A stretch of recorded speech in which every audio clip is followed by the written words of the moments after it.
আমি মোহাম্মদ শাহে আলম অরোরা স্পেশালাইজড হসপিটালের ডিজিএম হিসেবে কর্মরত আছি। আসলে এই অরোরা স্পেশালাইজড হসপিটাল ছাত্রদের এই বৈষম্য বিরোধী আন্দোলন শুরু হওয়ার পর থেকেই আমরা যে সকল ছাত্র সাধারণ মানুষ আহত হয়ে চিকিৎসার জন্য আমাদের কাছে এসেছে, আমরা সবাইকেই বিনামূল্যে চিকিৎসা সেবা দিয়েছি। আউটডোরে যে সকল পেশেন্টরা এসেছে আমরা তাদেরকে সেবা দেওয়ার পাশাপাশি যত ধরনের মেডিসিন লেগেছে সব মেডিসিনগুলোই আমরা তাদেরকে প্রতিষ্ঠানের পক্ষ থেকে বিনামূল্যে প্রোভাইড করেছি। যে সকল রুগীদের চিকিৎসার জন্য ভর্তি হওয়ার প্রয়োজন ছিল আমরা তাদেরকে ইনডোরে ভর্তি দিয়ে আমাদের সাধ্যের মধ্যে সর্বোচ্চ ইফোর্ট আমরা দেওয়ার চেষ্টা করেছি। কিন্তু একটা রুগী এখানে এসেছিল, নাম লিজা। সে আমাদের এখানে 18 তারিখ বিকেলে এসে ভর্তি হয়। এরপরে আমাদের কনসালটেন্টরা দেখেছেন 21 তারিখে, তখন সমস্ত পদগুলো বন্ধ ছিল, কোনো ডাক্তারকেই আসলে করা যাচ্ছিল না।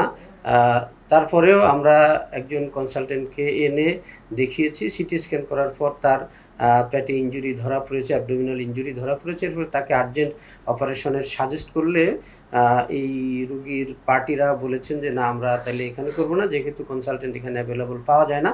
আমরা যেখানে কনসালটেন্ট অ্যাভেলেবল পাই আমরা সেখানে রুগীকে নিয়ে সার্জারি করব। এরপর তারা আমাদের এখান থেকে রুগীকে রিলিজ করে নিয়ে যায়। আমরা শুনতে পেরেছি তারা পপুলার মেডিকেল কলেজ হাসপাতালে নিয়ে ওই দিনই অপারেশন করিয়েছে এবং তারপরের দিন রুগীটা মৃত্যুবরণ করেছে। মূলত এই রুগীটার সার্ভিস নিয়েই একটু ঝামেলা হয়েছিল। গতকালকে বৈষম্য বিরোধী ছাত্র আন্দোলনের ছাত্রছাত্রী নামে কয়েকজন ছাত্রছাত্রী আমাদের এখানে এসে এই বিষয়টা নিয়ে তারা আমাদের সাথে প্রায় দুপুর 3টা থেকে শুরু করে রাত 10টা পর্যন্ত বিভিন্ন ধরনের অ্যাবনর্মাল সিচুয়েশন তারা হাসপাতালে তৈরি করে, যেটা আসলে আমরা এখন মারাত্মক ঝুঁকি ফিল করছি যে আসলে আমরা তো রুগীর সার্ভিসের জন্য কাজ করতেছি। সার্ভিস দিতে গিয়ে হয়তোবা কোনো ভুল ত্রুটি থাকতেই পারে। যদি এ জাতীয় কোনো ভুল ত্রুটি আমাদের কাছ থেকে হয় তাহলে সেটা তদন্ত করে বের করে যারা এটার সাথে সম্পর্কিত আছে তার দোষ অনুযায়ী তাকে সেই শাস্তির আওতায় নিয়ে আসা হবে।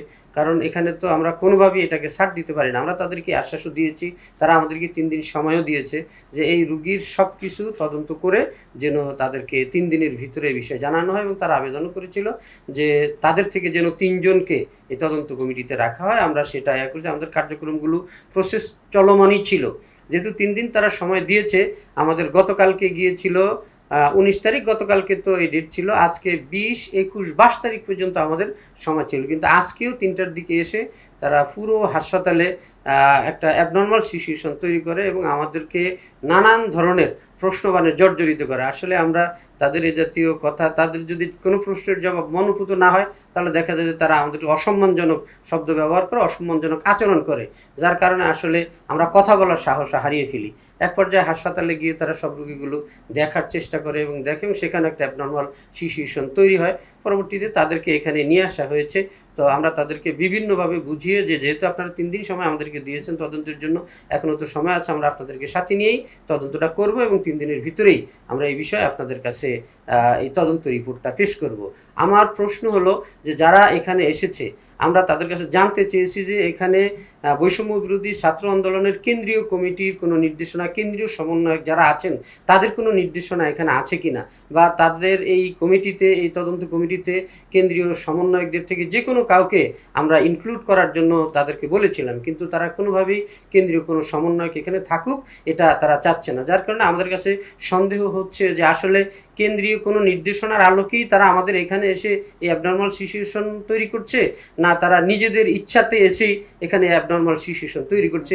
আসলে এটা আমরা কেন্দ্রীয় সমন্বয়ক যারা আছেন, আমার সম্মানিত কেন্দ্রীয় সমন্বয়কদের কাছে আমি আহ্বান করছি যে আসলে এরকম সিচুয়েশন যদি চলতে থাকে আমরা তো চিকিৎসার সার্ভিস আসলে দিতে পারবো না, এবং আমরা প্রত্যেকেই এখানে নানাবিধভাবে আমরা অপমানজনক এবং ইনসাল্টের শিকার হয়েছি।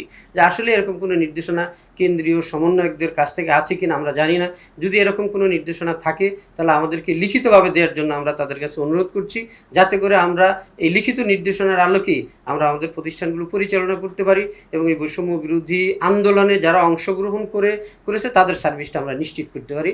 আমি কেন্দ্রীয় সমন্বয়কদের কাছে এই বিষয়ে একটি সবিনয় অনুরোধ করছি, তারা যেন আমাদেরকে একটি লিখিত নির্দেশনা দান করে।